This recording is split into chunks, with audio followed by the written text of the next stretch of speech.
Popular culture in the Philippines is more than an entertainment. Videoke, pageants, malling, and basketball shapes identity, create community, and reflect different social issues.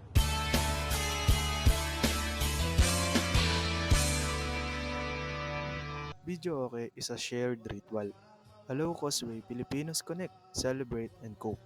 It builds belonging, but it also reminds us how everyday coping can stand in for needed social support.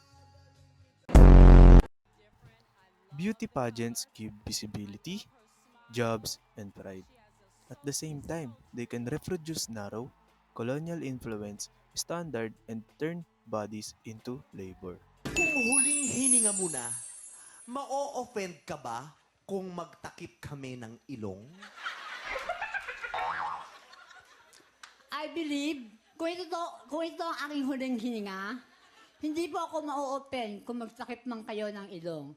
Sapagkat itong aking huling hininga, wala na akong pakialam sa gagawin mo. Kung mabahuan ka man sa hininga ko, o hindi ka mabahuan, mamamatay na ako, pakikialaman pa kita, ang pakialam ko sa'yo. Malls function as a modern public spaces, like safe, climate-controlled, and social. Access depends on income, and much of the labor that keeps malls running remains unseen. Basketball is a social glue and a dream pathway for many. It creates community pride, but unequal access to facilities and training limits opportunities for others. Atlock, short. Muntinlupa getting another stop. Reverente. 3-on-2 break. Reverente.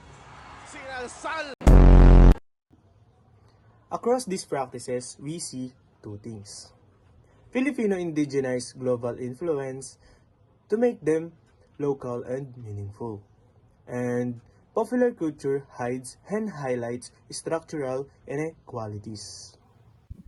To keep the positive and reduce harm, invest in public cultural and sport spaces, protect service and cultural workers, teach media literacy, and lastly, fund grassroots cultural projects.